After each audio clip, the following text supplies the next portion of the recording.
নমস্কার বন্ধুরা, কেমন আছেন সবাই? আমার চ্যানেলে সবাইকে স্বাগত জানাই। আজকে শিমের বীজ দিয়ে একটা রেসিপি করে দেখাবো। অসাধারণ খেতে হয়, জলখাবারে বা টিফিনে ভীষণভাবে লুচি পরোটার সাথে রুটির সাথে ভীষণ ভালো লাগবে এই শিমের বীজ, আর খুব ভালো, শরীরের পক্ষেও ভীষণ উপকারী। তো দেখো, শিমের বীজটাকে প্রথমেই আমি ভিজিয়ে রেখেছিলাম 2 ঘন্টা মতন। তারপরে এটাকে খোলাটা ছাড়িয়ে নিতে হবে। আর এরপরে দেখো, ভেজানোর পর আমি কড়াতে এরকম তেল দিলাম। তেলটা খুব ভালো করে 2-3 চামচ মতন দিতে হবে, যেরকম থাকবে আর কি এটা বীজটা শিমের। আর এখানে একটা শুকনো লঙ্কা আর 5 ফোড়ন দিয়ে ছোটো ছোটো করে আলু কেটেছিলাম, খুব ভালো করে ভেজে নিলাম। ঠিক এই মতন একদম হালকাভাবে ভেজে নিতে হবে, যাতে একটু হালকা হালকা রং আসে আর কি, ঠিক সেই মতন।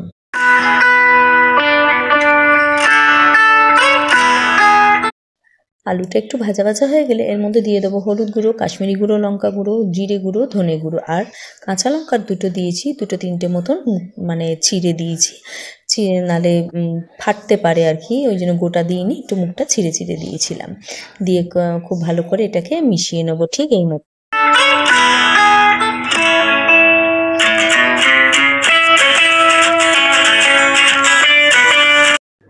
এরপরে দিয়ে দেবো টমেটো, কুচি করে রেখেছি 2খানা টমেটো, দিয়ে বেশ ভালো করে একটুখানি ওইটা টমেটোটা দিয়েও একটু ভালো করে কষিয়ে নেবো, যাতে টমেটোটা বেশ নরম নরম হয়ে যায়। একটুখানি সামান্য জল দিয়ে এটাকে ঢাকা দিয়ে রেখে দেবো 1-2 মিনিটের মতো, তাতে করে মশলাটাও ভালোভাবে তৈরি হয়ে যাবে, টমেটোটাও নরম হয়ে যাবে।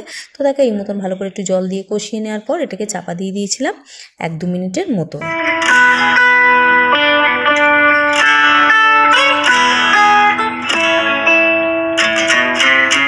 1-2 মিনিট পর দেখো, এরকমভাবে একদম তৈরি হয়ে যাবে মশলাটা, মানে আমার যে এই টমেটো নরমও হয়ে গেছে, ভালো করে এরকম কষিয়ে নিলাম।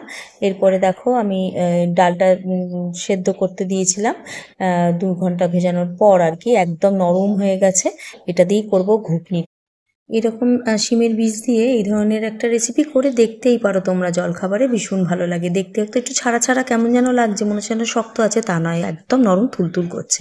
এই মতন ঘুগনি করে নিতে পারো, স্বাস্থ্যের পক্ষেও শরীরের পক্ষেও ভালো, আর খেতেও ভীষণ টেস্টি হয়। তো বন্ধুরা, দেখো এই মতন করে নিলাম, নিয়ে বেশ ভালো করে টকবক করে ফুটিয়ে নিয়েছিলাম। তার মধ্যে আন্দাজ মতো নুন, একটু চিনিও দিয়েছিলাম। এগুলো না নিরামিষ তরকারিতে একটু মিষ্টি দিলে ভালো হয় আর কি, দিয়েছিলাম চিনিটা দিয়ে ভালো করে আবারও মিশিয়ে নিলাম খুব ভালো করে। দেখো, ঠিক এই মতো।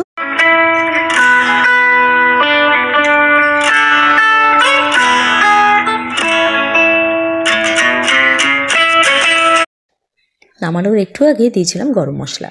গরম মশলা দিলে না এর স্বাদটা আরও দ্বিগুণ বেড়ে যাবে, তাই দিয়েছিলাম গরম মশলা। ব্যাস, সকালবেলা গরম গরম সার্ভ করে দাও লুচি পরোটা বা রুটির সাথে, বা টিফিনেও দিয়ে দিতে পারো, কিন্তু একটু তাহলে জলটা একটুখানি শুকনো শুকনো করে ফেলো, অসাধারণ লাগবে। ঠিক এই মতো গরম গরম সার্ভ করে ফেলো। তো বন্ধুরা, আজকের মতন তাহলে এইটুকু থাক, কাল আসছি নতুন কোনো কন্টেন্ট নিয়ে। ভালো থেকো, সুস্থ থেকো। Thank you friends.